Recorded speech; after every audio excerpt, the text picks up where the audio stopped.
to another one of our second step assemblies.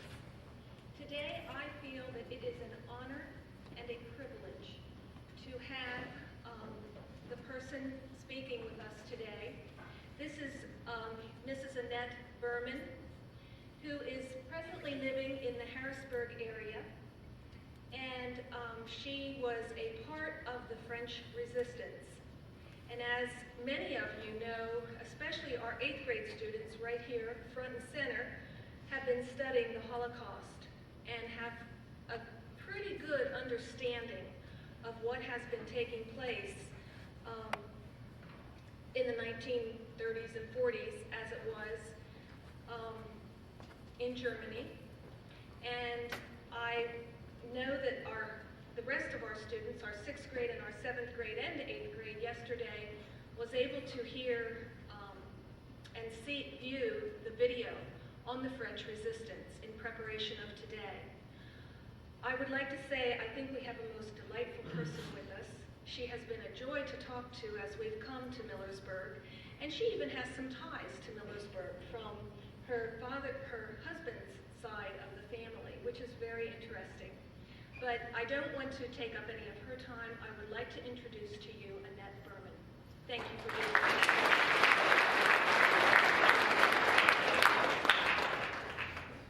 Good morning. I want to tell you today how friendship and prejudice have impacted my life during the Second World War in France. I was 15 years old in 1939. And in September of 1939, I was camping with my Girl Scout troop outside of Paris. If you wonder why we were camping in September, it's because we still had 1 month's vacation. The French school year started on October 1st and went through July the 13th. On September the 2nd, Germany invaded Poland and the Second World War started. Immediately, our camp folded and we returned home to Paris. In the years before 1939, there was a lot of talk about being at war with Germany, and everybody was scared. We were scared because this was not the first time we were at war with Germany. When my grandparents were teenagers, it was the War of 1870. When my parents were teenagers, it was the First World War. Now my sister and I were teenagers, and it was the Second World War. So the newspapers and the radios were announcing that if we ever were at war with Germany, the first thing the Germans would do would bomb Paris and destroy it. And they had pictures of the Eiffel Tower lying down on the ground. So my parents decided that my sister and I would be safer outside of Paris, and they sent us to a boarding school in the city of Orléans, about 100 miles south of Paris. Paris was never bombed. It was declared an open city, which meant it had no anti-aircraft defenses, so the Germans did not bomb Paris. But Orléans, where we were at boarding school, was bombed almost every night. It was a railroad center, and the Germans didn't want the train to circulate, so they bombed Orléans every day. So it was a very stressful school year for us. We spent our days in class and our nights sitting on benches in bomb shelters. But I enjoyed that school year very much. First of all, my grades soared. I was suddenly a star student because we had so many study halls, and all we could do during study hall is study. We weren't allowed to do anything else. So my grades were good, but most of all, I enjoyed the company of the other girls, and mostly one of them, my best friend, Claire Chabot. In France, we get an excellent education, but very impersonal. I don't remember a teacher ever calling me by my first name, always by my last name, which was embroidered on my smock on the left side. So we sat in class in alphabetical order, and we were referred to by our last names. Claire's last name started with a J, mine with a K, so we sat next to each other. And in the dormitory, our beds were next to each other. And when we took walks on Thursdays and Sundays, the whole school, just like Madeline, Claire and I always walked together because we had an endless topics of conversation, and we had so much fun together.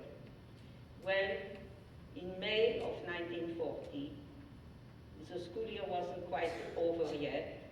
We lost the war, and it was complete chaos in the country. Everybody living east and north of France left their homes and started to move ahead of the advancing German armies to the south and to the west. Now my parents knew that almost every train leaving Paris was going to stop in Orléans.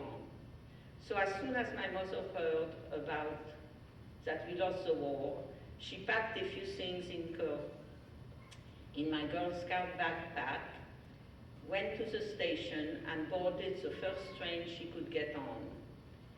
The train did go to Orléans, but as it approached, she realized it wasn't going to stop because it wasn't slowing down.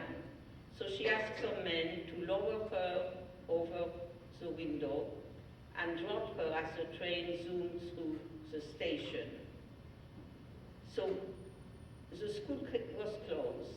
Immediately after hearing the news that we lost the war, everybody left the school. The kids who could reach their homes left, and the teachers left, everybody left, and 11 of us girls were stranded alone. We were sitting on a bed crying when we heard somebody banging on the door, and when we opened the door, there was my mother. She was hurt. Her leg was badly bruised, her cheek was bruised, her stockings were torn, and she couldn't move her right arm. She had a blood clot in the elbow, but she was there. Immediately, we packed a few more things in the backpack. We kissed the other 9 girls goodbye, and we went to the station waiting for another train to stop. We sat all night. Finally, a train did stop. It needed water for its engine, and it was full. It was coming from Paris, and everybody waiting at the station started to push to get on, and we were lucky enough to get on. We had no idea where the train was going. We spent 2 nights and 3 days riding on that train towards the south of France. During that time, several times the train was spotted by airplanes who were zooming down, machine gunning the train, throwing grenades. So everybody, when the train stopped, everybody got off and laid down on the tracks because you didn't want to be caught in a burning car. And when the planes left, without ignoring the wounded and the dead, those of us who still could would get up, push onto the train again, and leave. That's how panicked we were. Finally, the train stopped in Périgueux, and everybody got out. We were sprayed with DDT and hurled into the central market, where we just collapsed on the ground and went to sleep. We spent 1 month in Périgueux. During that time, the war for France was over. The armistice was signed, and we wanted to return home to our home in Paris. So we went to the German authorities and asked for permission, and after proving that that's where we lived, they gave us a pass and we returned to Paris. So the school year 1940-41, my sister and I went back to our old high school. But things had changed in our town. So one thing that changed most was that the stores were absolutely empty. You couldn't buy anything. And most of all, food was getting scarcer and scarcer. We were all given a little booklet with coupons, and depending on your age group, it gave you a little bit of food. For example, example, if you were a baby from birth to 6 months, you were entitled to a pint of skim milk a week. If you were a teenager, no more milk, but more bread. If you were an older person, very little to eat. And people were becoming very frustrated. I remember our egg coupons. We had 1 coupon a month per person for 1 egg. But it wasn't just 1 egg, it was so many ounces of egg, so that it was to your advantage to find small eggs, so that for 4 coupons you'd get 4 eggs. And you'd say, well, what's wrong with 3 larger eggs? You can make an omelette. There was no fat. So it was very important to get the 4 eggs. And people were getting very frustrated. And the Germans started to use this frustration to start of the final solution to get rid of the Jews of France. The newspapers had big ads advertising, citizens of France, do you know why we have nothing to eat? It's because the Jews are eating all our food. And people were getting so frustrated that many believed it. My business was not with hunting for food. I was supposed to go to school and get good grades. But I missed my friend Claire from boarding school very much. And then in November, I had a big surprise. Claire called me. She told me that her family never returned to their home in eastern France. They've settled in Paris and she would like to see me. In France, we go to school Monday through Saturday, but we get Sunday off and a day in the middle of the week. Now it's Wednesday. When I was a kid, it was Thursday. Thursday is the day for all your dentist appointments, your extracurricular activities. The museums are free, the movies are half price. It's a day for students. My sister and I had a piano lesson Thursday afternoon, and I begged my mother to let me stay home so I could invite Claire to come and visit. And seeing how important it was to me, my mother agreed. She managed to make a few cookies for us and prepared a pot of tea and left with my sister for the piano lesson. And I stood on the balcony and kept looking up and down the street, waiting for Claire to appear. And then I saw her. And she entered the building, and it was an old building with a big circular staircase, and we lived on the 4th floor. And I stood on the landing, and I kept looking down as Claire was coming up the steps. And finally she came up to the landing, and we fell in each other's arms, and we hugged, and we kissed each other on both cheeks, and she came in. I hung up her coat.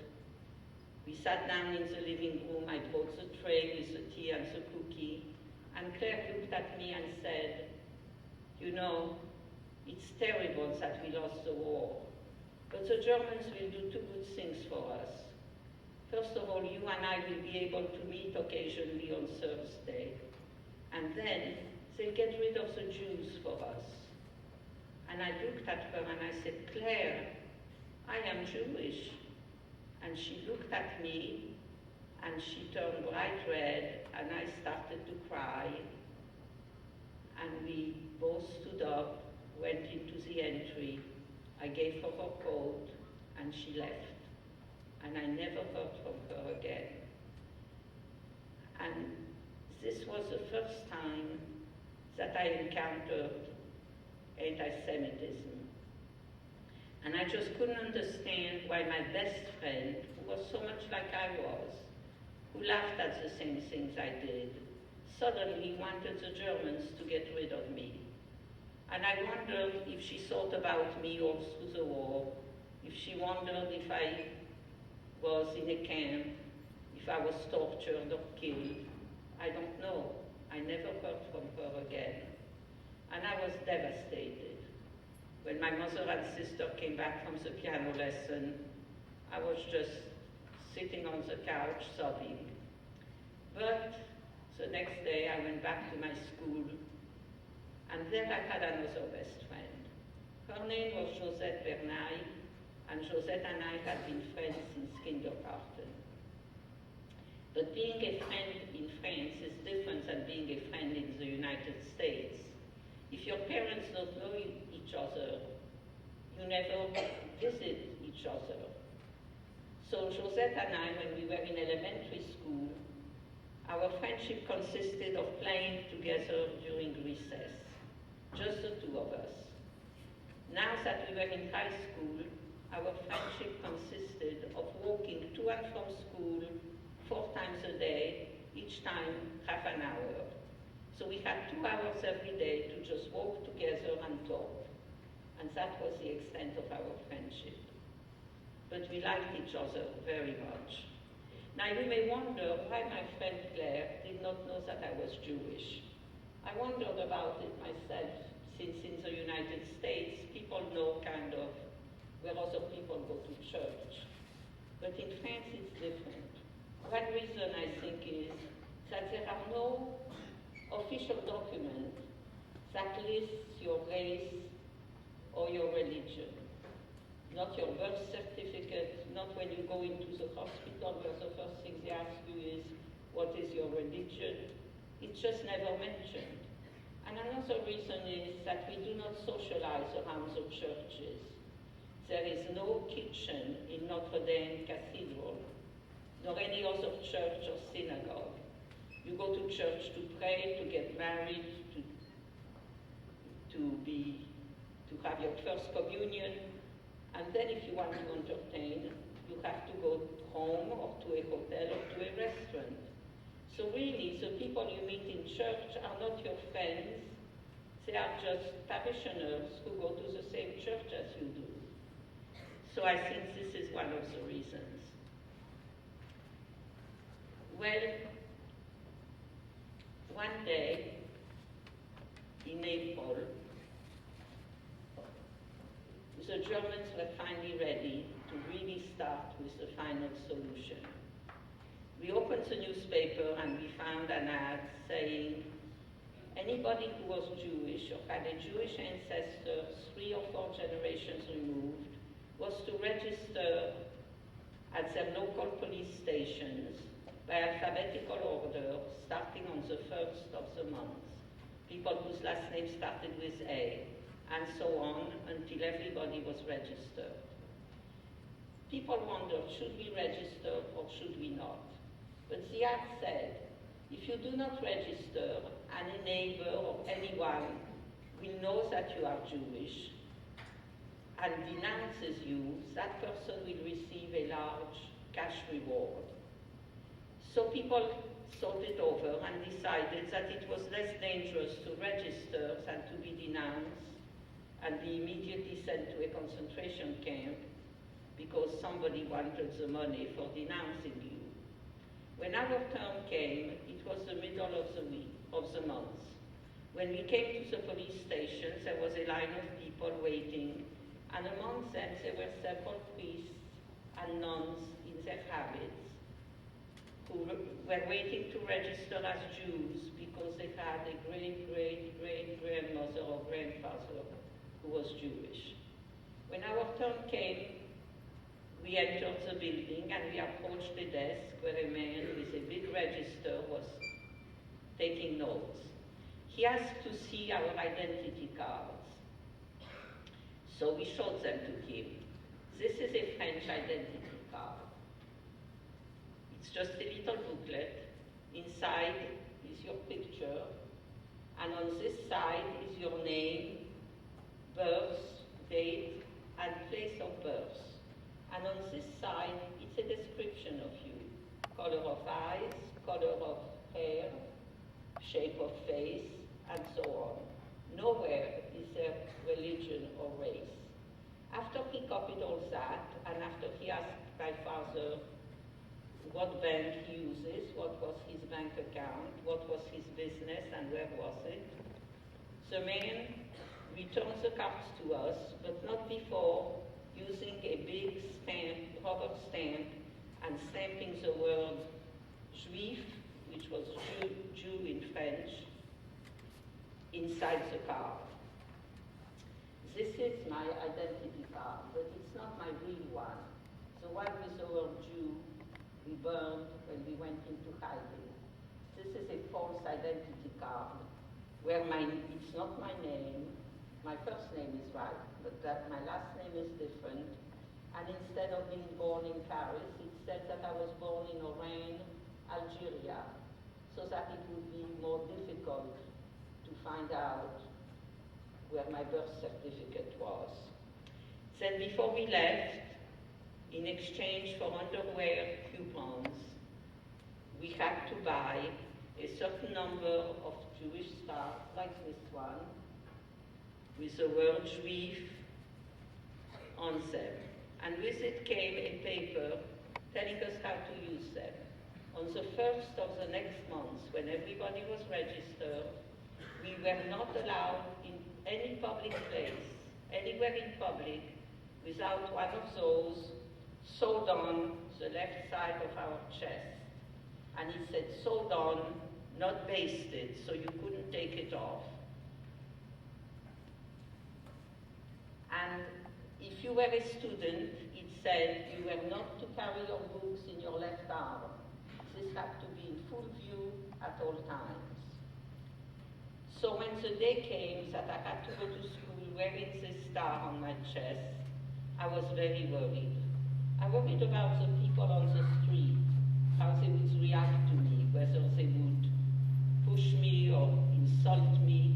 But most of all, I was worried about my friend Josette, whether she will accept me or reject me like my friend Claire. Josette and I had a rule. We met at a street corner, and we waited for each other for 5 minutes. And if the other one wasn't there in 5 minutes, then we would go to school alone. Well, that day I decided that I would be late. I didn't want Josette to see me with the star on the street, because I was afraid that if she rejected me, I would start to cry and make a spectacle of myself. So I waited till I was sure that she was gone. And she was. So I rushed to school, and I was so focused on how she would react that I don't remember at all whether anybody even looked at me on the street. But when I entered the classroom, and in those days we did not have coeducational education, so it was an all-girls school. When I entered the classroom, the girls were still standing around, the class hadn't started, and they were talking, and Josette turned around and saw me, and she just looked at me in amazement, and then she rushed towards me and hugged me and said to me, "Do you have another one of those so I could wear it too so you wouldn't feel alone?" And I cannot tell you what a happy moment in my life this was. One of the happiest I ever had. My best friend did not reject me. So we kept going back and forth, and I didn't even care that I was wearing this, and we continued our conversations. But now we were remarked people, and things started to happen to us. One thing that happened to me had to do with food. One day, my mother came home and at dinner announced that the lady from whom she was buying vegetables in market had a sign out that the next morning she was going to have cauliflowers without coupon. So the next morning at 6 a.m., my mother went down to stand in line for cauliflower. Before she left, she asked me to come down at 8 o'clock after I was dressed and take her place. At 8 o'clock, I went down, took my mother's place, and at 10 o'clock, the woman opened the stand and started to sell the cauliflowers. Of course, the first person in line chose the biggest cauliflower. When my turn came, there was only one cauliflower left, and it was about that big. And I bought it, the woman weighed it, I paid for it, she wrapped it in a piece of newspaper, handed it to me, and the woman behind me said, very loud, "The Germans are right, the Jews are eating all our food." And she grabbed my cauliflower and left. And all the women behind her pounced on me and beat me up. And I came home with a split lip, a bloody nose, and all the buttons of my blouse gone. And that was the last time that I waited in line for food. And other things were happening. People were disappearing. The Germans were using the Jews as hostages. I remember the time when a German soldier fell or was pushed onto the subway, under the subway, and he was killed. And the newspapers announced a German soldier was murdered. We are going to shoot 100 hostages. So you would walk on the street and suddenly a German truck would arrive. The soldiers would get off in full gear with their guns and bayonets and stand by the truck. And as people were walking by, they would pick out those who were wearing the Jewish star and push them onto the trucks, men, women, teenagers. And when they had 100, they would drive out of town, line the people up against the wall, machine gun them, take pictures, and the next day there were big posters all over town showing the dead Jews who were killed because a German soldier was murdered. My friend Josette, and now that I had the star on, I wasn't allowed in any public place. So that was the end of my social life. No more going to the movies, no more museums, no more having a lemonade in a cafe, no more sitting on a park bench. All those were public places and Jews were not allowed to use them. So my conversations with Josette were completely different. I had nothing to tell her. What happened in school she knew, and the rest of my life there was nothing. So I lived through her. If she saw a movie, she would describe it to me in every detail. If she went to a museum, she always bought a postcard or two of an exhibit she thought I would like. So she talked and I listened. But she knew that all those mean things were happening to me. And she started to tell her parents. And then when a curfew was declared, that the Jews were not allowed past 8 o'clock on the street, on the first day of the curfew, we were finishing dinner when the doorbell rang, and when we opened, there was Josette, her sister, and her parents, whom we didn't know, who came to visit us because we could not go out. And we were thrilled and accepted their friendship, thankfully. From that day on, Josette and her family came to spend the evening with us 2 or 3 times a week. And as things were getting worse and people were disappearing, Josette's father used to come and stop at our house on his way from the office every evening to see what was going on. Well, now it was 1942, and I was a senior, and it was July the 16th, and I had just taken my last final exam, and I came home, and my mother sent me to market to see if there was anything without coupon to be had. Now, if you wonder what could be had without coupon, sometimes fish heads to make a fish stew, or a bunch of parsley that you made soup with, things of that kind. Well, I don't remember if I bought anything or not, but on my way home, as I was waiting to cross a very busy street, the policeman directing traffic stopped half the traffic until I came to his level, and he whispered to me that he had heard that during the night, the Germans were going to round up all the Jews of Paris and send them to a concentration camp. So I rushed home and told my mother what the policeman said. And that evening, when Josette's father came to find out what was new, we told him what the policeman said, and he immediately invited us to come and spend the night with them. And we accepted gratefully. But we couldn't just walk over to their apartment. We didn't want to be noticed. So it was decided that my sister and I would go first. It was July and it was hot, and we wore a cotton dress with our star on it. And we put our pajamas under the dress and rolled up the pants, put a toothbrush in our pocket, and we took our Girl Scout capes on our arm, and we left. And we walked for a block or two, and we turned into a street where nobody saw us. We put the Girl Scout cape on top of our dress, and finally we entered Josette's building like two Girl Scouts in uniform, going up to see a friend.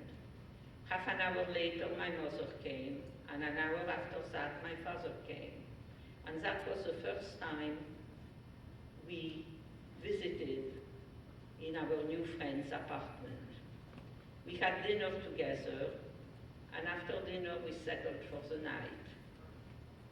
The next morning, we got dressed and wanted to go home, when Josette's father said, "Let me go first and see what's going on." He came back a little while later to tell us we couldn't go home, that when he entered the building, the Germans were struggling on the circular staircase, bringing down the piano. They came for us that night. All the Jews of Paris were arrested that night. It was the 16th of July, 1942. They were herded into a big sports arena. You know, the French national sport is bicycle racing. And during the winter, the bicycle racers practice in this arena. So they were all herded there, and from there deported to Auschwitz. So here we were with our new friends, with nothing, no money, no clothes. We couldn't go home. We never went home again, and no place to go. We spent 5 weeks in that apartment. During that time, we lived very much like Anne Frank did in her attic. During the day when our friends were out, we did not walk, we did not talk, we did not flush the toilets. We sat and we whispered and we read. When our friends came, we could move a little, not too much, because we were worried the neighbors below might hear too many footsteps. It was a very difficult 6 weeks. It was difficult for us, but it was even worse for our friends. Now we had 4 eggs to share for 8 people. There were 8 of us. 6 of us were women. We had so much laundry. We had no soap. The laundry had to be boiled. And then we couldn't hang it outside on the balcony or any place because the neighbors would wonder why so much laundry. So every doorknob, every back of a chair had a piece of laundry drying. But our friends never once made us feel that we were a danger to them, that they wished we would disappear. They made us feel like their dear family. And I cannot explain to you how we felt about it.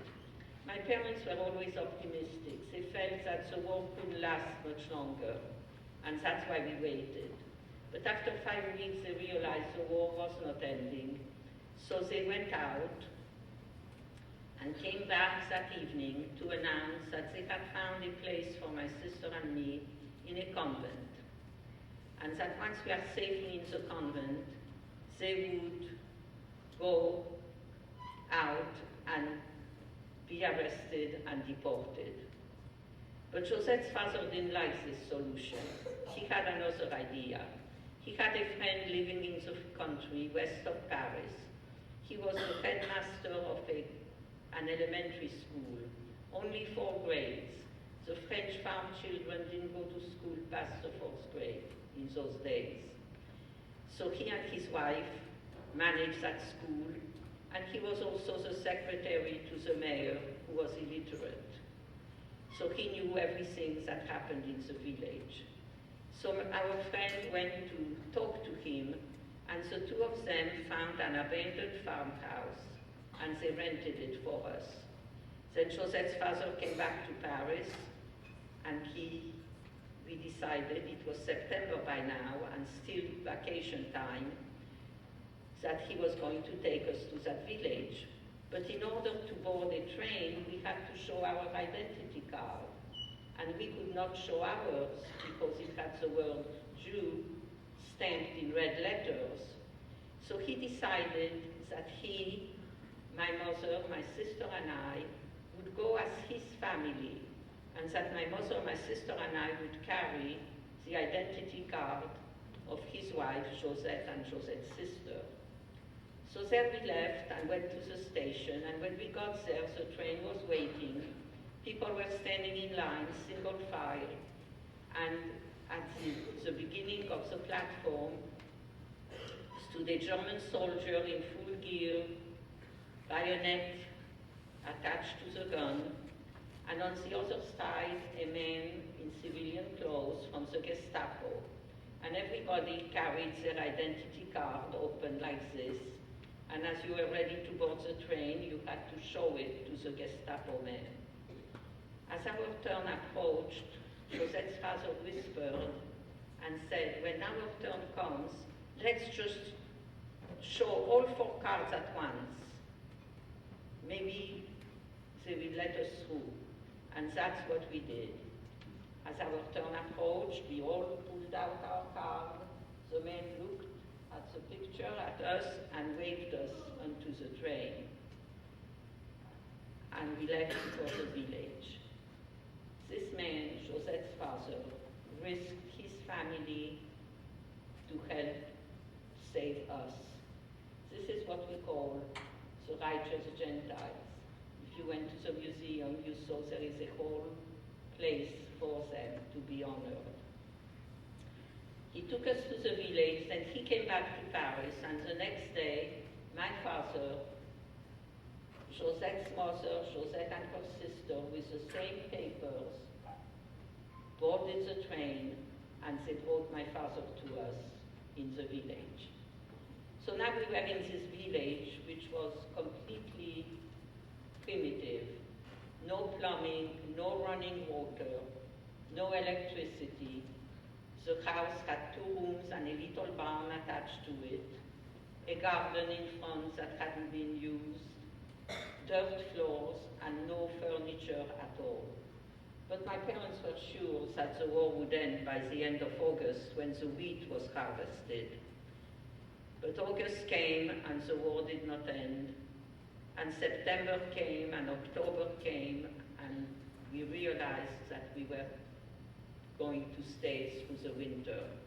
So the carpenter of the village made us a table and 4 stools, and we had feed bags filled with straw to sleep on, and we bought a wood stove to cook on and to heat the 2 rooms, and we settled in for the winter.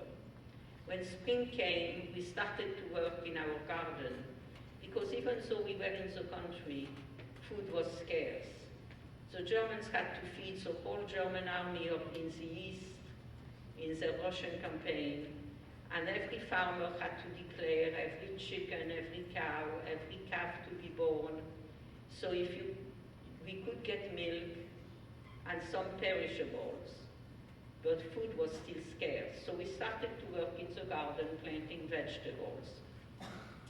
And in April of that spring, we were all working in our garden when we heard planes coming overhead.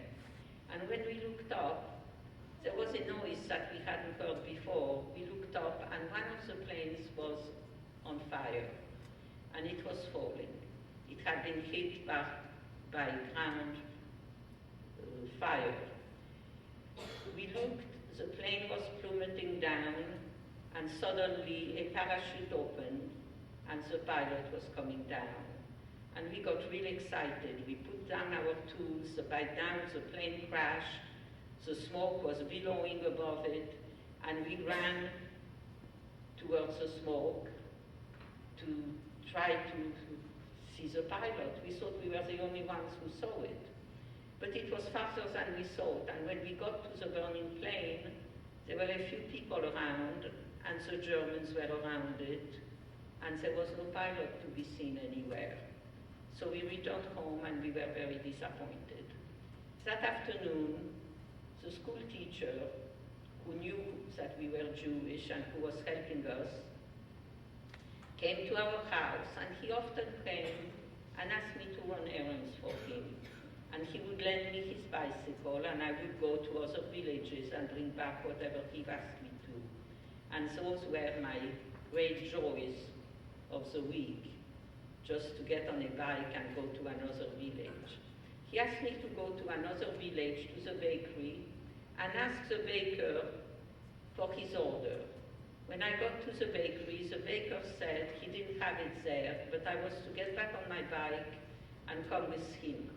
And he took me to a house outside of the village with a park and a fence around it. And when we entered the dining room, the people who owned the house were sitting around the table with the American pilot. And I was absolutely thrilled. First of all, the plane that crashed was a Mustang, if some of you boys are interested in planes. Those were small planes that accompanied the fortresses, the big bombing B-17, I think, to defend them. There was just one person in the plane with 2 machine guns, one in the tail and one in the cockpit. So he ejected when his plane started to burn. And I couldn't understand what I was doing there. So I asked the baker, why am I here? And he said, you are here because you speak English, and we need you to interview the pilot. So I didn't know that I could speak English. I had English for 7 years in school, but never really had a chance to speak with an English-speaking person. But after 7 years, I could speak English. So I interviewed the pilot. His name was Captain Jimmy Lang. He was from Detroit, and he was very worried because it was the end of April and soon it will be Mother's Day, and his mother was worried that he was lost in action. And he answered all the questions, and I was told to tell him that he was in good hands and that as soon as we can, he would be sent back to his unit in England. But by the time I met him, he looked different. He was in civilian clothes, and I thought he was so handsome, so exotic. He had a crew cut, which no Frenchman would ever allow his hair to be almost shaved. And he was wearing French clothes, which were too small for him, so his pants were too short. But I thought he was just so handsome. And I couldn't wait to go home and tell my parents that I saw the American pilot. When I was ready to leave, the baker took me into the kitchen and told me to sit down. Then he took out a gun and pointed it at me and said to me, you are now a member of the French Forces of the Resistance, the FFI, and if you talk about anything, we'll have to shoot you. Well, I was thrilled. Finally, I was going to live. I was not going to spend all my time with my parents and my younger sister. Now, I was going to be busy and do things. So I rushed home and announced to my parents that I saw the American pilot and that I was now a member of the resistance. And my life changed completely. I was a liaison agent. I carried messages. I was given my own bicycle. It was an old, very old, racing man's bike, too big for me. Going uphill, I could stand on it. Going downhill, it was different. The bike had no brakes. So I complained. I said, I can't ride a bike without brakes. They said, who needs brakes? Just put your foot against the front wheel when you go downhill, and that will slow it down. But the roads were full of potholes because the whole German army was traveling with the tanks and the trucks, time I hit a pothole, my foot would slip, the bike would take off, and I would fall off. So, but it was my own bike. It had a little basket in the back, and when we needed to do some things like blow up a bridge or a railroad track, my job was to carry the dynamite in my basket covered with lettuce or carrots and take it during the day and hide it near the bridge or the railroad. And during the night, the men would come and blow it up. But before anything could be blown up, we had to make sure that the Germans living in the village were not able to warn their headquarters 40 miles away to come and help, so their telephone line had to be cut. And that was also my job. That was the only telephone line in the village. It was not on a pole, it was running in a ditch along the road for 40 miles. So during the night, I would go on my bike in a wooded area, hide the bike, and start cutting the wire. And I complained about that because I had no strength in my wrists, and it took such a long time, and there were noises with little animals moving around. So I was given a gun. I was shown how to use it, and I was told that I was never to try to shoot a German with it, because they would immediately catch me and torture me and kill me. It was for me to kill myself with it. So I brought it home and put it on the table, and my mother said, "What is that?"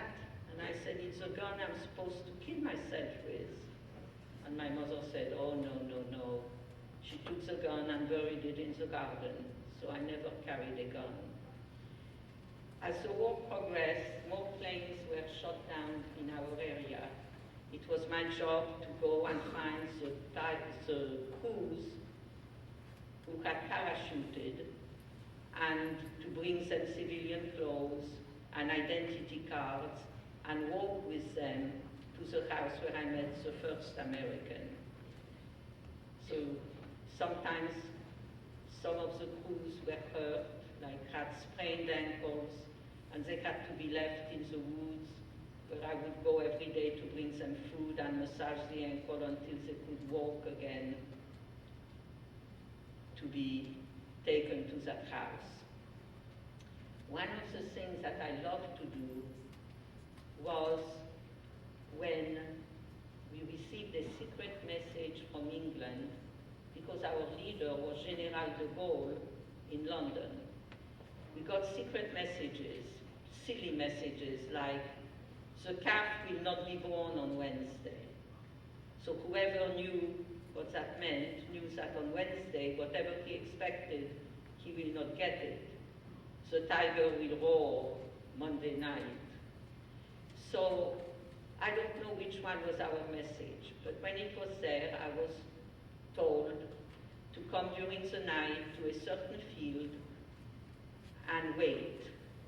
And we were expecting to receive arms and shoes and ammunition from England. So some of the men and I would sit around the field with flashlights and wait. And when we heard the planes approaching, and we knew they were for us because they flew very low, we would turn on the flashlights to give them a perimeter where to drop the containers. And the planes would fly over us and drop the containers, which were like huge duffel bags with a very heavy rubber bottom and a parachute. And they would float down, and as soon as they hit the ground, the men would cut off the parachutes, load the containers onto trucks, and leave. And I would be left behind to gather up the parachutes, put them into pre-dug holes, cover up the holes with branches, and get out of there on my bike before the Germans arrived. because the Germans heard the planes too, and they knew, by the way the planes were flying so low, that we were receiving ammunition and guns, and they were on their way, but they weren't quite sure exactly where the field was. And I was lucky enough to get out of there on time, every time. After the war, I returned to that field and dug up the parachutes. Some were white, red, yellow, green, and khaki. And before I came to the United States, it was still difficult to find clothing. I had blouses made out of the parachutes, and I happened to find one day. This is a white silk blouse, all embroidered by hand, made out of a white parachute, which is pretty, but very unpleasant to wear because it doesn't breathe. It's like wearing a sweatsuit, but it's easy to wash. You just wash it, and you go like this, and it's dry. So water just slides off. So I had a blouse in every color when I came here. Well, this continued. While we were in the village, nobody wondered what we were doing there. The food shortage in Paris was so bad that people felt we came there because there was more food. We had several close calls while there. One time, we woke up in the morning and there were German soldiers in our house. It was a German tank division. The Germans had small tanks called Panzers coming from the east, and every house had to take one tank and its crew because they didn't want to park them in a field. They would be spotted by planes and bombed. So they came to live with us. They lived with us for 6 weeks, and the day they left was on D-Day. They went to the front in Normandy. When they left, they burned several houses in the village which they felt had been unfriendly to them. Every dog in the village that ran behind the tanks was machine gunned. And after that, while they were living with us, it was very difficult for me to do my job for the resistance, so they provided me with a boyfriend. And he would come and pick me up, and the two of us would leave the house, pushing our bikes and holding each other around the waist. And then when we were out of sight, he would go his way and I would go my way. And while we lived in the village, my sister and I attended the Catholic Church. I taught catechism on Thursdays and rang the bell to call the children, and my sister played the organ on Sunday. And we were liberated on the 15th of August, 1944, which was really the happiest day of my life.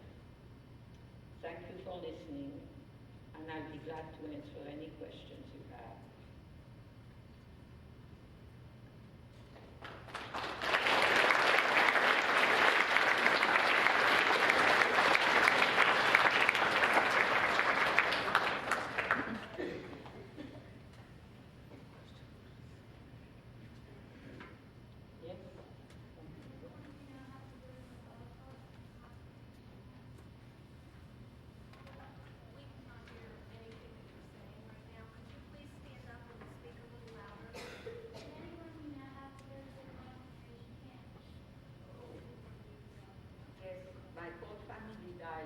In the concentration camps. My grandmother, my aunts, my uncles, and all my cousins except 2.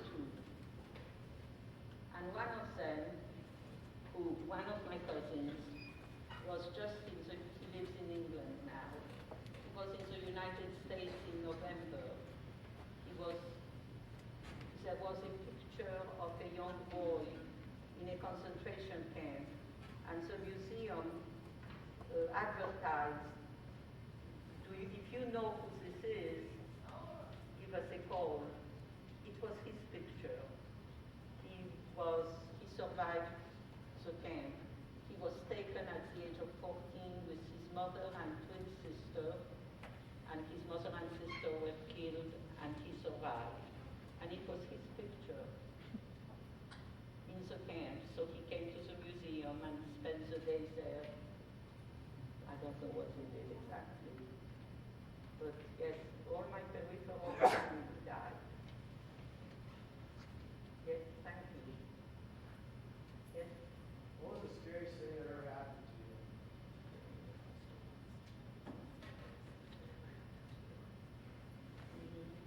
You know, when you're very young, you don't scare very easily. It's hard to remember what was it.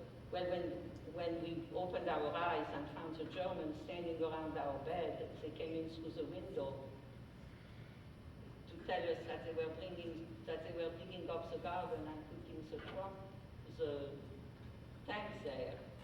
And during that time, we were so nervous and so scared that my parents tried to find a way to save somebody. They were sure that this was the end of us. So they even approached a family from Paris who had a summer home there, and they had a son, and asked if they would allow their son to marry me and take me back to Paris with them to save me. So we were very scared.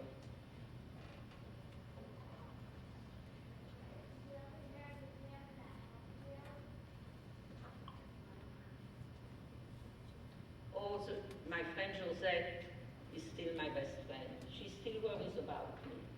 I don't know if you remember, a couple of years ago, the Walnut Street Bridge in Harrisburg fell into the Susquehanna.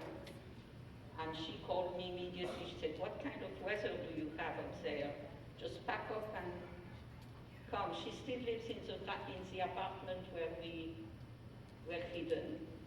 She has been here several times with her husband, who happened to be a friend of mine. She met him through me. And when we had the TMI incident, she went berserk that we didn't all move back to Paris. So I see her and I talk to her very often. Yes?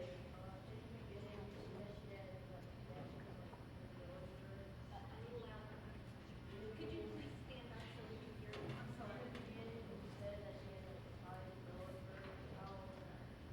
Oh, yes. My husband's uncle, his mother's twin brother, used to live in Millersburg. A long time ago. He would be way over 100 years old now. And he was, I think, the only Jewish person living in Millersburg. And he was a carpenter and an upholsterer, and he loved to do that kind of thing. He was the one who decorated Millersburg for Christmas the first time. I read that in a book. Yes?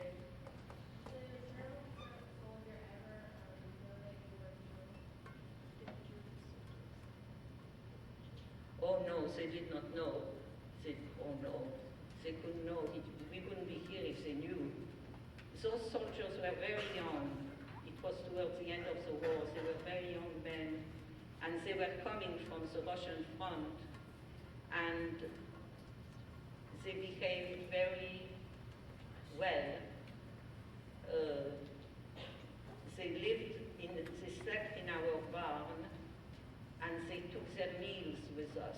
So my mother cooked, and they would tell on each other, like they would say, "Be careful of him, he has a disease, a venereal disease." And finally we were more afraid of their diseases than of them. So my mother would, after each meal, you know, there was no soap, she would boil the dishes in a basin on top of the stove, and they were so impressed that we were so clean, they didn't know that we were afraid of catching whatever they had. Yes?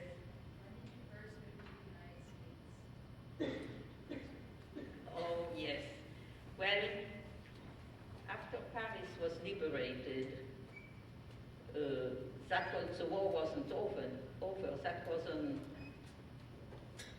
August the 25th of 1944, my father left the village and followed the Americans. And I wanted to go back to Paris also. So I kept nagging my mother, and the only way of going there was to hitchhike. And we never hitchhiked. It was unheard of. And I kept nagging my mother and nagging and saying, let's go back to Paris, let's start. Paris is liberated. So finally, she wouldn't do it. And finally, I found the right argument. I said to her, you know, I've missed 2 years of schooling. If I don't register in time at the university, I'll miss another year. So my mother decided she'd go to Paris with me. So we hitchhiked. We stood at the edge of the road and waited for a ride, and a jeep stopped, and we went on, and the man said, where are you going? And I said, to Paris. And he said, I don't have enough gasoline for Paris, but I'll take you halfway to Chartres, if you want. So we said, okay. When we got to Chartres, which is a big town, we walked the streets trying to find anybody going to Paris. And we found a truck that came from Paris to pick up flour for the bakeries. And it was stacked up with bags of flour. And we rushed up and we said, could you take us to Paris? And the man said, look in the cab. And in the cab, there were people sitting on top of each other. You couldn't put another person in. And we were so disappointed that he offered us, he said, if you could climb on top of the flour sacks and lie down on your stomach, I will put the rope across your back and you could go to Paris like this. So we agreed. So we climbed up there and we lied down and he put that rope around our back and we left for Paris. But the roads were full of potholes because not only did the Germans go through, but the American tanks went through that road. So it was one pothole after another, and each time we hit a pothole, the flour dust just almost killed us. We came to Paris covered with flour, and we went to our friend's house because we had no other place to go. And our friends were happy to see us, and we said, have you seen our father? And they said, yes, he's staying with us. But today is some kind of Jewish holiday, and he went to services. Well, it was a Jewish New Year, and of course we didn't know, we didn't have a calendar. And my father went to services for the first time since the beginning of the war. And the American chaplain did not have time to prepare services for the American Jewish GIs.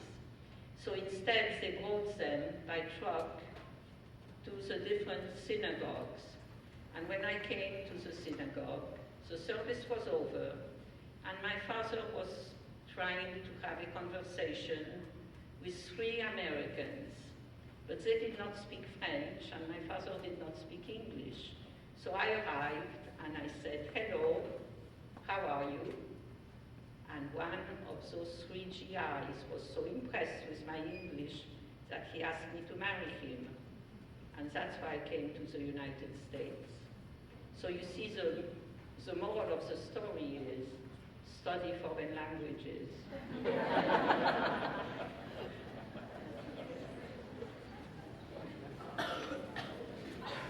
One more question. Yes.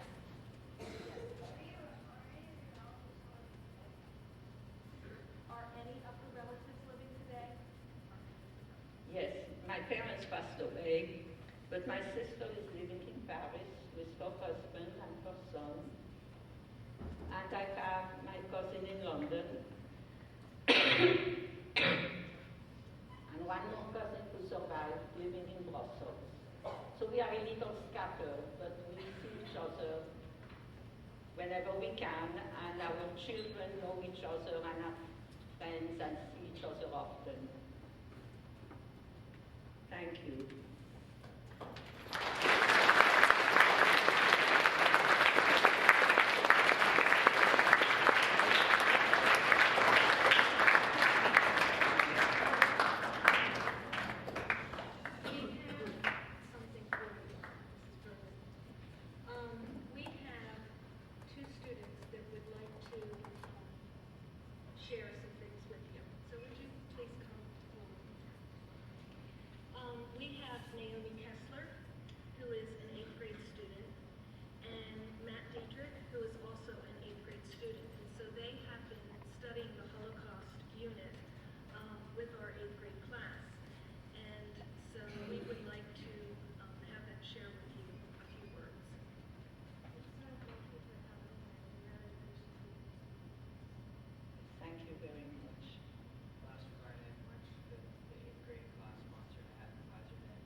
And I want to thank the students for being so attentive and so polite. Thank you.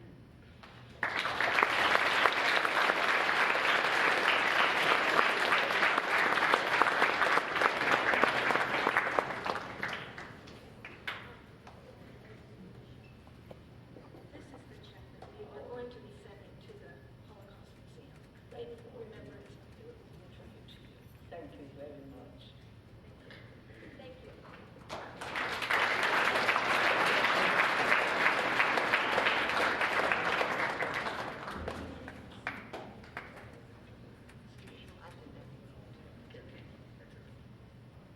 It's getting worn out.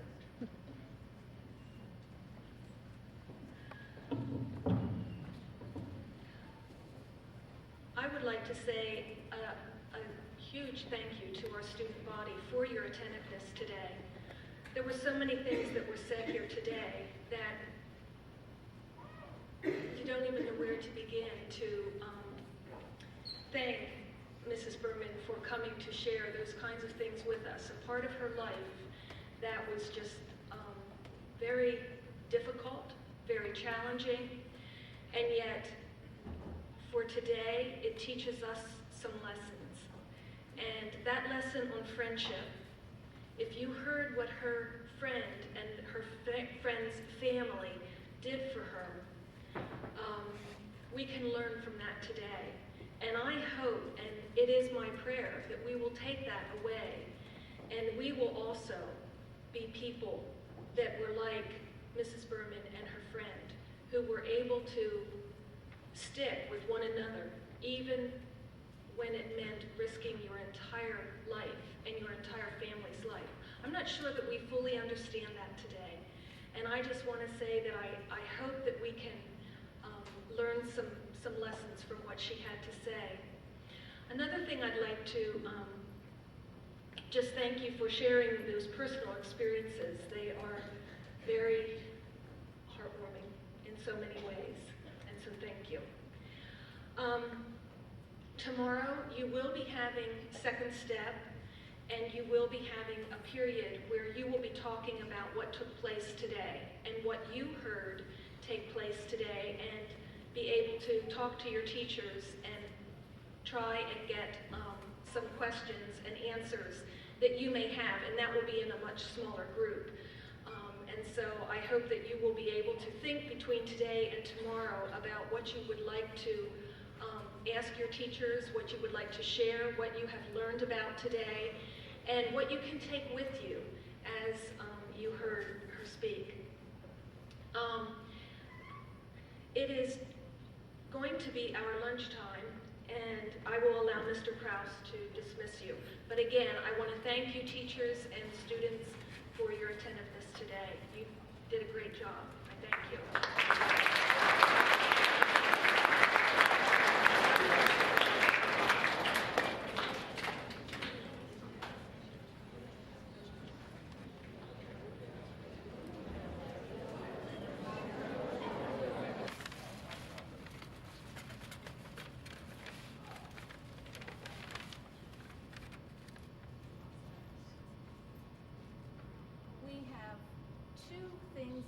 Several things in Millersburg that kind of make us Millersburg. One is the gazebo that is down in the center of the square, in Millersburg, center of the circle, I should say. And that is one of our Millersburg models. Yes. And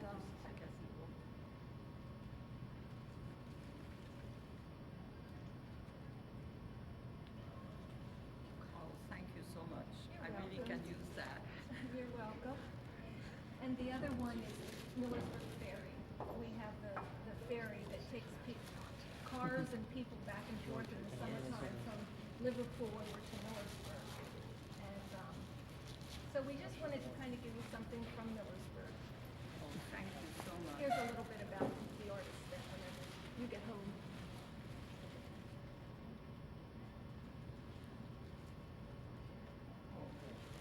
Okay. I love to get things that I can use. I'll put them away for you. Yes, okay. Do any of you have any questions for her? How many shirts did you make Well, I thought I think three was from it, and then I thought a red, a yellow, and a green. But that was not from just one parachute. Well, each color was a different parachute. And one of the men took a white parachute and he was getting married. They made a surprise gown out of it. She must have been very warm. But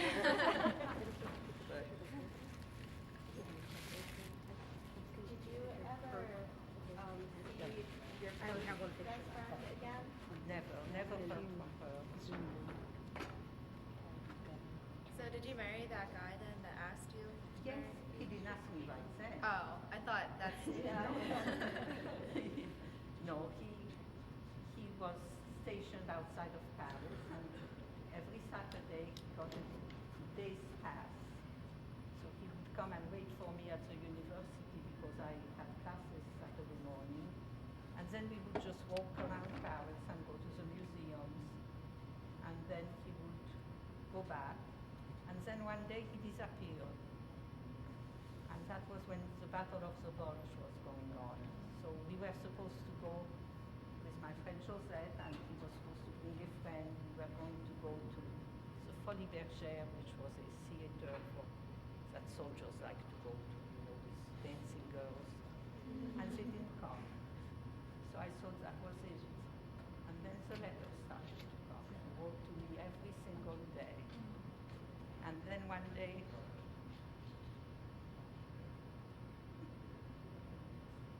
he asked me if I would marry him, and I said yes.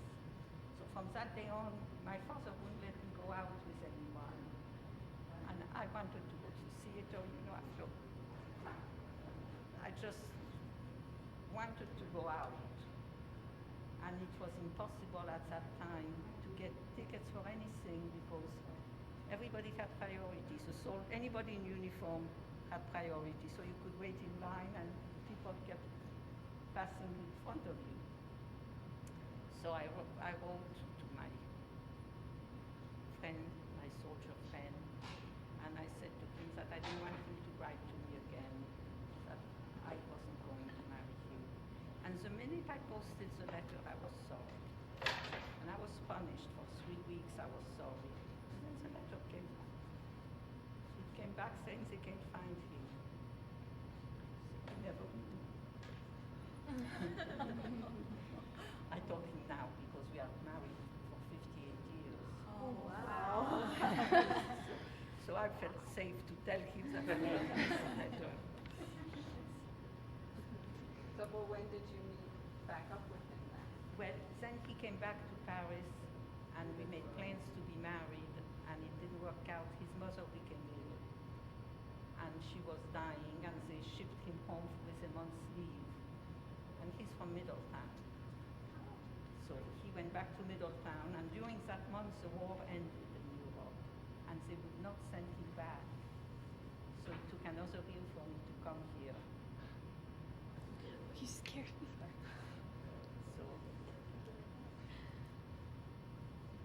So, and I knew everything about him. People say you didn't know him. It's true.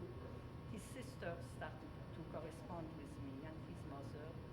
And then when we were planning to be married, the army sent me a whole list of his education, when he was vaccinated, when he had the measles, everything. How much money he had in the bank. So I really knew everything. But when I did come, when I came in with the first commercial fashion show. They had with the models and the big Lanvin, Dior, Christian Dior, all those people and I, they had one seat. When we got to New York and I got out of the plane, he was waiting for me. I didn't recognize him. And I said to myself, what am I doing here? With this man I don't recognize, because I never saw him out of uniform. And here was this man in a hat. I really wondered what I was doing here. And the first thing I said to him, he said how happy he was to see me. And he hugged me, and I looked up at him and I said, my mother said I'm to get married as soon as possible. I said, all right. And so did you? 5 days later.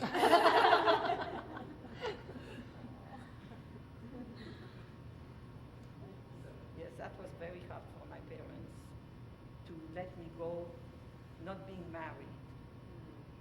In fact, I could only bring $50 with me because,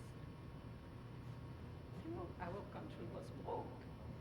But my father went out and bought dollars from GIs on the street, and he gave me enough money for a ticket back home. And told me not to be embarrassed. That was your security. You have any other questions? What was it like when, like, all the men would get the easy jobs and then you had to go and stay and wear the parachutes, and what was Yes, it like? well, very often I was left behind.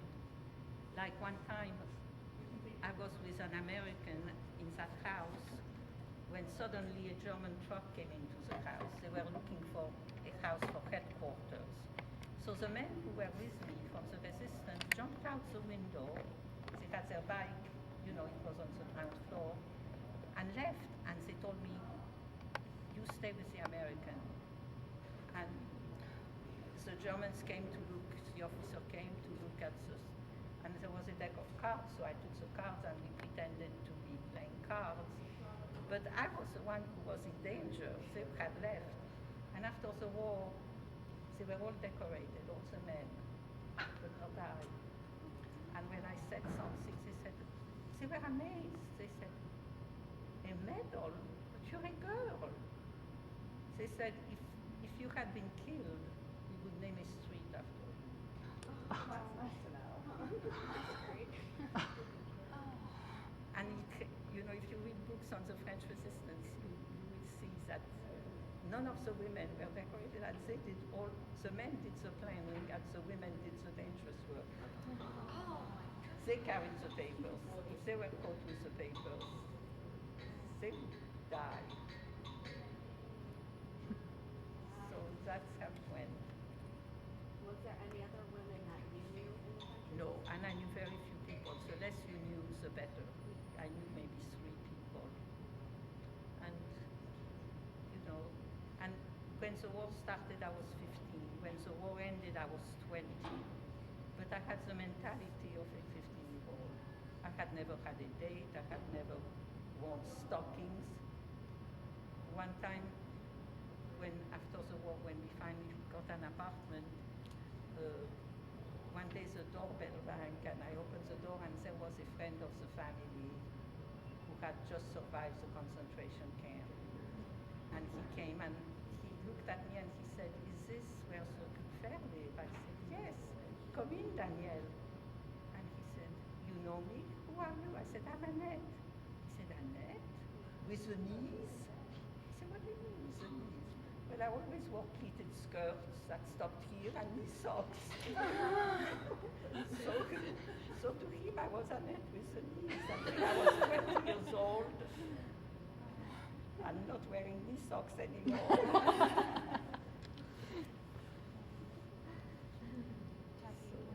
Yeah, so you never really hit it off with the boyfriend that they set you up with?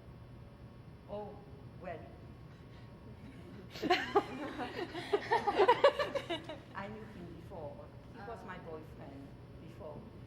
I mean, by boyfriend, there was no sex or anything like this. My God, all I needed was to be pregnant yet with all the problems we had. But he really loved me.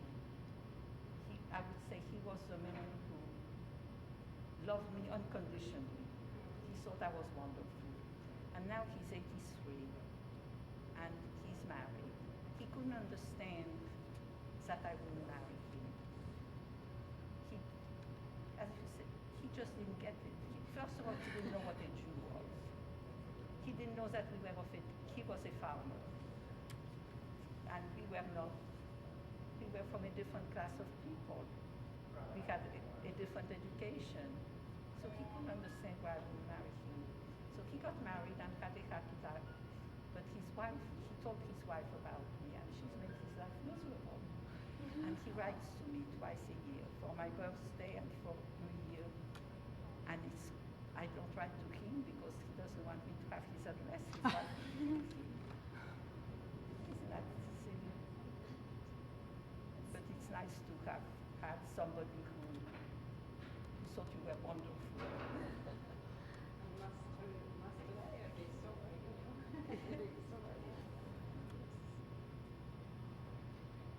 One thing that was interesting that you shared with me on the way up, is it okay if I tell them about your daughter and your son?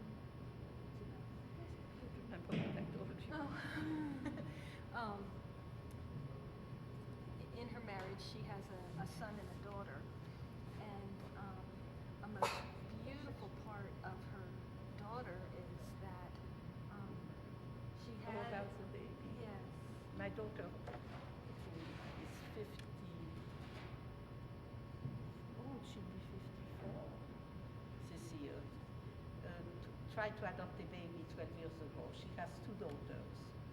One is 23, one is 16. And after 12 years of waiting to adopt a baby, she gets a phone call from Philadelphia that there is a baby, she can have it. But she had to make up her mind sight unseen now, before so we can, because if he goes into the system, he's lost. So they decided to take the baby. So we have a 2-year-old, he will be 2 weeks. He's an African-American baby, a little boy, and he's been the joy of our life. I just think that's a beautiful. He has a grandmother, a mother, a 23-year-old sister, a 16-year-old. He has never cried because before he cries, he gets what he needs.